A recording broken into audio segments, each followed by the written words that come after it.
Muy buenas, en el vídeo de hoy pues terminamos ya con el análisis del circuito de Paul Ricard. Ya sabéis, en el anterior vídeo hicimos un repaso de cómo se pilota aquí, curva a curva, incluso separándolo por sectores, y en el anterior hicimos el análisis de todas las características, ¿vale? Así que por ahí en la descripción os dejaré los dos anteriores vídeos por si no los visteis, pero bueno, de todas formas yo creo que podéis entender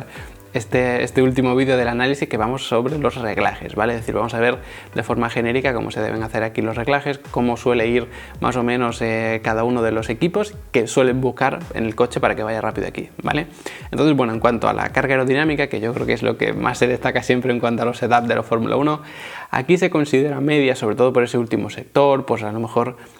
por el final del primero, pues bueno, tenemos zona de curva, de velocidad media al final del primer sector y velocidad alta en el tercero, pero bueno, en cualquier caso sí que es importante la carga aerodinámica. ¿Qué pasa? Que tenemos un par de rectas o tres muy importantes en este circuito, entonces eso hace que la carga aerodinámica, algunos equipos intenten reducirla bastante, ¿vale? Por ejemplo, Mercedes con Hamilton le suele poner una carga aerodinámica más baja y con Bottas a lo mejor un poquito más alta por gusto del piloto o por lo que sea. Entonces yo creo que eso se va a ver también con bastantes otros pilotos, ¿no? Cuando analicemos la velocidad punta de cada piloto en cada punto del circuito, cada final de sector y la trampa de velocidad, pues se notará como algunos van bastante más rápido que otros en función de si les gusta tener más carga aerodinámica o un poquito menos, porque aquí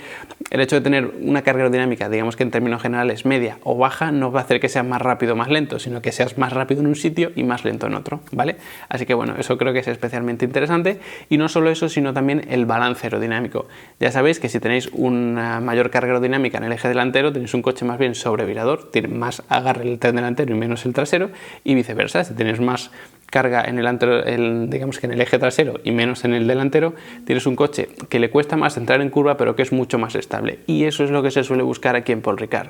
Ya hemos dicho que tiene ciertas similitudes con el circuito de Bakú, porque tiene una recta importante pero luego zona revirada. ¿Qué pasa? Que en Bakú la zona revirada pues era bastante más estrechita normalmente, tienes además bastantes muros, entonces todo lo que querías es que el coche, cuando tú le metes giro y volante, se enrosque y se mete dentro de la curva. Aquí tú no buscas eso, porque la mayoría de curvas son de velocidad media o alta. Entonces, si tú tienes un coche que en cuanto tú le metes giro y volante, sabiendo que tienes mucho downforce porque tienes mucha velocidad, se te va a enroscar el coche por culpa de esa carga aerodinámica, vas a tener un problema, ¿vale? El coche va a ser muy inestable. Entonces tú lo que buscas es un poquito más de estabilidad. Por eso se tiende a poner un coche más bien subvirador, es decir, con más carga aerodinámica en el tren trasero que en el delantero, un balance un poco más retrasado de lo que es común, y de esa manera pues el coche es más estable, sobre todo digamos que en esas curvas de velocidad media alta, ¿vale? Sobre todo cuando lo vayas a atacar. Luego tenemos otra cosa fundamental que va un poco más respecto al tema de los frenos, sobre todo, que ya dijimos aquí, sobre todo en el anterior vídeo, que vimos cómo había muchas curvas en la que era freno motor, es decir, con el sistema de retención del sistema de transmisión, que era muy importante. Entonces aquí pues el sistema de freno en ese sentido también se suele poner un poquito adelantado para tener un poco más de estabilidad, ¿vale? Porque tenemos curvas a ambos lados y tenemos curvas además con freno, o sea que tienes que frenar en apoyo, es decir, que estás con el volante girado, las ruedas giradas y tienes que frenar. Entonces, si tú tienes un balance de freno muy atrasado, es muy fácil que el coche te bloquee y trompee, ¿vale? Es decir, que se tiende a bloquear. Entonces, si tú pones el balance de freno un poquito adelantado, es verdad que vas a someter a más estrés quizá a los frenos a las ruedas delanteras, esos neumáticos delanteros, pero a cambio, si te pasas de frenada o frenas demasiado, que es muy habitual cuando tienes el volante girado, pues el coche se te va a ir en todo caso recto, no va a tender a trompear, ¿vale? Entonces, bueno, de esa manera también consigues un poquito más de estabilidad en ese sentido.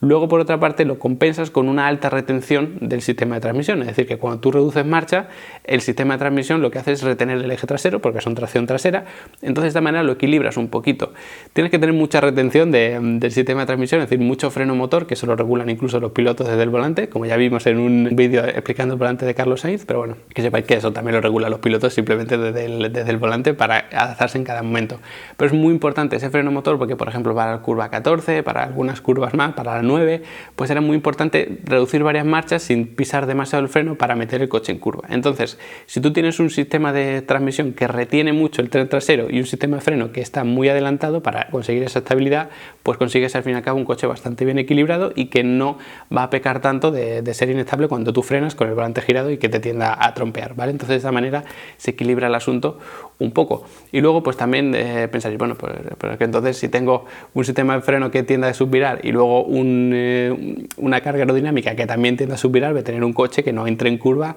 de ninguna manera.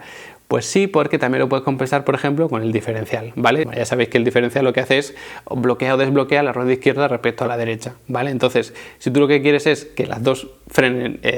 giren a la misma velocidad cuando tú estás frenando, pues lo haces en lo que es entrada a curva o en retención, y luego también lo puedes regular que giren, digamos que a distinta velocidad, para que el coche tienda más a sobrevirar cuando aceleras. Entonces tú lo puedes tener más bien bloqueado en la entrada a curva para conseguir esa estabilidad que decíamos del sistema de freno, con el sistema de transmisión de freno motor y todo eso, pero luego desbloquearlo para, ellos lo llaman la mitad de curva, pero es básicamente para cuando tú aceleras, ¿vale? Entonces eso es lo que permite es que la rueda exterior gire más rápido que la interior, y de esa manera el coche tienda a girar cuando tú aprietas el acelerador. Entonces todo eso que has conseguido, digamos, para la estabilidad en entrada a curva, luego lo puedes compensar sobre todo en la salida, ¿vale? Porque es verdad que también hay muchas curvas, como ya vimos en el análisis del pilotaje, en las que si tú te vas largo en la salida de la curva, luego a la siguiente te la vas a encontrar con una trazada malísima, ¿vale? Porque hay muchas curvas en las que tú te tienes que mantener en el interior cuando aceleras para empezar abierto la siguiente, que era para el otro lado. Pues entonces, si tú tienes un coche subvirador a la salida, lo que va a pasar es que te comas la siguiente curva y la hagas muy lento. Si tú consigues tener ese subviraje que te da estabilidad a la entrada y luego ese sobreviraje a la salida que te permite abrirte para la siguiente, vas a tener un coche bastante bien compensado, ¿vale? Entonces, por ahí suele ir un poco el tema también del diferencial. Y luego, para terminar, pues hablando un poco del tema de las suspensiones, que también es como la columna vertebral, ¿no?, de todos los setups, pues es interesante porque tú lo que quieres normalmente es un coche muy estable, sobre todo para cuando vas a mucha velocidad hacia un lado y tienes que pegar el volantazo hacia el otro, pues que el coche no se te balancee tanto, ¿vale? No sufras tanto del rol. Entonces intenta tener una suspensión bastante, digamos que dura, sobre todo cuando estás en frenada, por ejemplo, entre la 3 y la 4, que estás frenando a la derecha y luego tienes que girar a la izquierda, pues intentas tener sobre todo un tren delantero, digamos que bastante rígido. Lo que pasa es que si es demasiado rígido, a lo mejor te cuesta también meter el coche en curva, también se te pueden estresar demasiado los neumáticos, porque tú lo que haces es estar forzando a que los dos vayan exactamente a la misma altura. Entonces,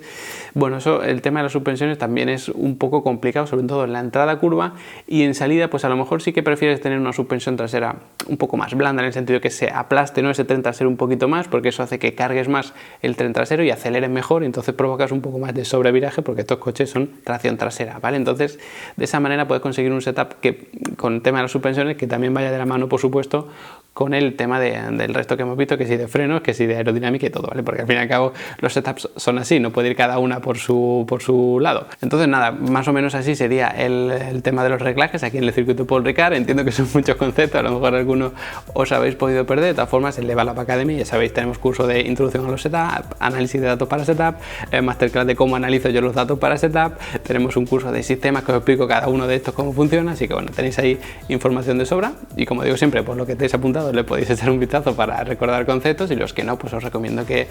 os apuntéis y veáis todos esos cursos, ¿vale? Y las masterclass y todo. Así que nada, hasta aquí el vídeo de hoy, espero que hayáis aprendido cosas, espero que con esto os quede clarísimo cómo es el circuito de Paul Ricard, y nos vemos en el siguiente vídeo.